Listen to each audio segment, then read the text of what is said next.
CBS News Miami. Good afternoon, and thank you for joining us. I'm Naja Sherman, and welcome to CBS News Miami's 4 p.m. Quickcast. Let's take a look at today's top stories. Off the top, a death investigation in Northwest Miami-Dade. CBS News Miami's Peter Dinch has the very latest. Miami-Dade police say they responded here at 6:15 this morning and say the man's body was discovered in a vehicle not far from some railroad tracks. The area here by Northwest 37th Avenue and 28th Street has been sealed off as a crime scene. This is where investigators are conducting a death investigation. They describe the victim as a Hispanic male in his early 40s who was found in a silver SUV. They say they are not ruling out the possibility that this is connected to a home invasion in Doral near Northwest 64th Street and 102nd Avenue. Miami-Dade police say they were alerted to this by Doral police. Miami-Dade Police Department's Homicide Bureau is conducting a death investigation near the intersection Northwest 37th Avenue and Northwest 28th Street. The preliminary information as it stands now is that, according to our investigators, Midwest District officers were dispatched to the area in order to assist in locating a vehicle. Those officers received a call to assist from Doral PD. Doral PD received a call from concerned family members who had not heard from a loved one in a few hours. Once officers arrived, they located the vehicle that appeared to be abandoned. Upon a little bit of further investigation, they determined that there was a deceased person within that vehicle. Miami-Dade police tell us the cause of death has not been determined. Anyone who can help them with information should call Miami-Dade Crime Stoppers at 305-471-TIPS. There is a reward in this case of up to $5,000. In Northwest Miami-Dade, Peter Dinch, CBS News, Miami. A walkout at a South Florida high school. Chopper 4 was over Monarch High School and Coconut Creek. Students are protesting in support of the trans community. There's an investigation involving a transgender student who is not allowed to play on the girls' volleyball team. The school's principal and several staff members were reassigned to non-school sites. It's pending an internal investigation. We're going to have the very latest on this story later today on CBS News Miami.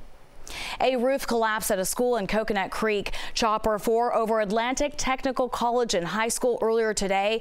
The school tells us the roof of a covered walkway between the post-secondary admissions office and the Learning Commons building collapsed. According to the school, all students and staff were safe and the area has been secured. No one was hurt. The superintendent says they are doing construction. Debris was placed on the roof and then it collapsed. Now to a story you will see only on CBS News Miami. A well-known Miami-Dade business owner is victimized again. It is the 5th time in the past 15 months, and she is not insured for her losses. We're going to have more on this exclusive story tonight at 5. Always alerting, always tracking. This is Next Weather. And taking a live look outside. Hope you had a moment to pause and just take it all in. What a beautiful South Florida day. Next, weather meteorologist Cindy Pressler tracking it all. Wow, this weather is everything. Kind of like this. A nice little break from the heat and the humidity. Dry air. Temperatures cooled off nicely this morning. 64 officially at Miami, but we did have some cooler temperatures over the interior. Right now it's 73. Clouds are starting to filter in. They kind of held back a little bit. Thought it was going to be at least mostly cloudy by this afternoon. It will get there eventually. We're looking at a chilly morning again, but the cloud cover will make it a little bit tricky. We'll see how cool we get. If we stay cloudy, temperatures will be a little bit milder. So dry for now, but this weekend we might have a chance with some showers, and then heat and humidity, they're going to come back as we head into the weekend. So enjoy this coolness while it lasts. Right now, 73 in Homestead, Marathon, 74 at Key West. Fort Lauderdale enjoying a beautiful Tuesday afternoon at 71 degrees. There are some light sprinkles running across central portions of Florida, but a lot of dry air in place, so a lot of this is not making it to the ground.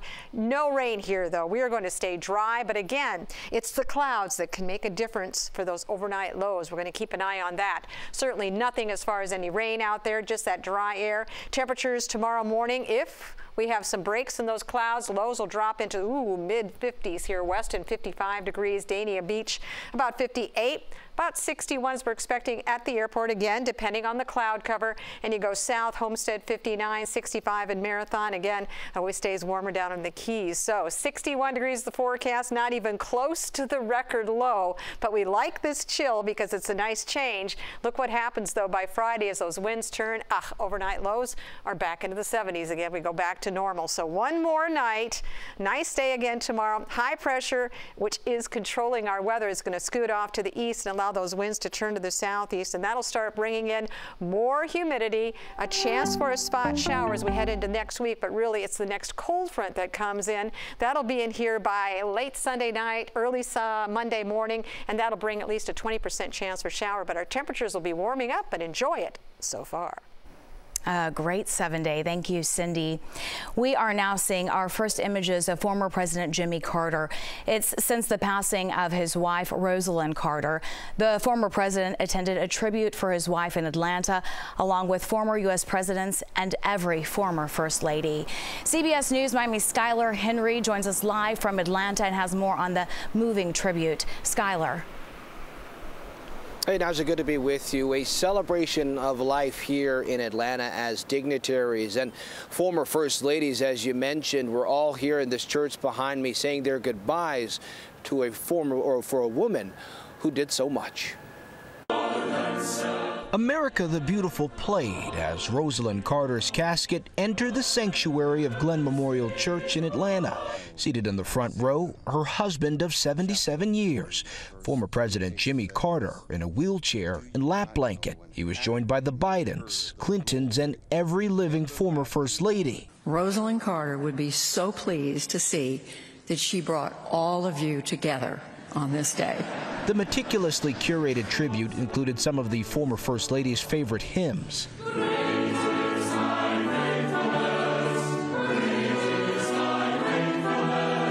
And the scripture passages that informed her life. Love your neighbor as yourself. The Carter's son, Chip, memorialized his mother. My mother, Rosalynn Carter, was the most beautiful woman I've ever met, and pretty to look at, too. And daughter Amy shared a love letter her father wrote 75 years ago. But when I see you, I fall in love with you all over again. Does that seem strange to you? It doesn't to me. The CEO for the Carter Center said the former president was determined to be here today, calling this trip up to Atlanta Rosalynn's last, and probably her husband's, too. Carter family friends Garth Brooks and Trisha Yearwood performed a duet of John Lennon's Imagine. And the world will be as one. And the entire congregation was invited to join in singing Let There Be Peace on Earth, something Rosalynn Carter worked to achieve in small and large measure.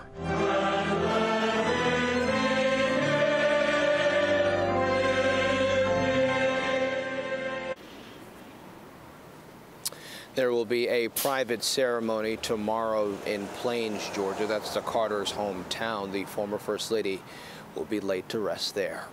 We're here in Atlanta. I'm Skylar Henry. Naja, back to you. Skylar, thank you for that report. More news when we come back. Welcome back to CBS News Miami's 4 p.m. Quickcast. Now to the Israel-Hamas war. Israel Defense Forces say another group of hostages, including 10 Israelis, have left Gaza. In exchange, Israel will release another 30 Palestinian prisoners. CBS News Miami's Natalie Brand has the details. Another group of hostages took their first steps of freedom, arriving into Egypt Tuesday as part of the deal extending the temporary ceasefire between Hamas and Israel. 60 Israeli hostages have now been freed under the agreement. But the agony continues for the relatives of the youngest hostage, 10-month-old Kafir Bibas, and his 4-year-old brother Ariel, who were abducted along with their parents. We don't know where they are being held.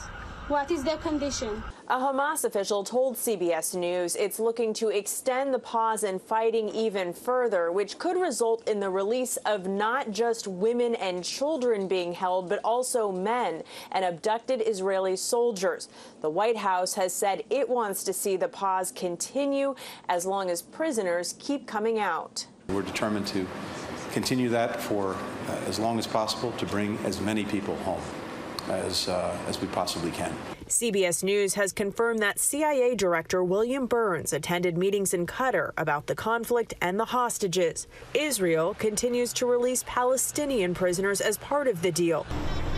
The truce extension has also enabled the UN to deliver even more desperately needed food and other humanitarian aid to civilians in Gaza. Our team saw hunger, desperation, and destruction. The White House says U.S. military flights with additional aid, including medical and winter-related supplies, are expected to arrive soon. Natalie Brand, CBS News, the White House. Today is Giving Tuesday. It's a day when people are encouraged to donate to charity. 41 cities across the country have launched giving machine locations. It's to make donating items easy. Americans gave about $3.1 billion to charity during last year's Giving Tuesday. Experts predict this year's Giving Tuesday could bring in more than $3.4 billion. And during this day of generosity, one group is going above and beyond to help others. CBS News Miami's Wendy Gillette joined them for a journey to South Africa. 20-year-old college student Mikkel Boysen wiped away tears as she heard clearly for the first time in 2 years. It's amazing. As a child, Boysen discovered she had a hole in her inner ear. She underwent multiple surgeries and wore hearing aids, which worked well until she lost them in an accident. The audiology office in Plettenberg Bay, South Africa, where she lives, closed, leaving residents with no options. Hearing the Call, an Indiana-based nonprofit, recognized the need and arrived this fall to provide free clinics and hearing aids. These hearing aids are actually life-changing, meaningful, because this will really change my life. Audiologists from across the country volunteer with the organization, donating their time and expertise to give the gift of hearing. They create what they call hearing smiles, the moment when patients can finally hear well, or even for the first time. Hearing is such an amazing sense, and these people have lost it, and then we're able to help them get part of that back. Doctors Judy Hutch from Tucson, Arizona, and Deanne Rudden from Longmont, Colorado, often volunteer and travel together. All right, so I brought it up a bit. We get the opportunity to see love in action. Hearing the Call travels to at least a dozen different countries every year. The mission is work, but participants do get some downtime to enjoy the sights. Like-minded travelers call it voluntourism, combining volunteering and travel. Those looking to try it are advised to seek out a reputable organization led by qualified staff that promotes community involvement and provides clear information about how your money is spent. You get to see the world while you're helping other people. It is like a win-win. Going the distance to give with travel that offers immediate returns. Wendy Gillette, CBS News, Plettenberg Bay, South Africa. That's the CBS News Miami Quickcast. I'm Naja Sherman. Hope you're having a wonderful day, and stay tuned for more news right here on CBS News Miami.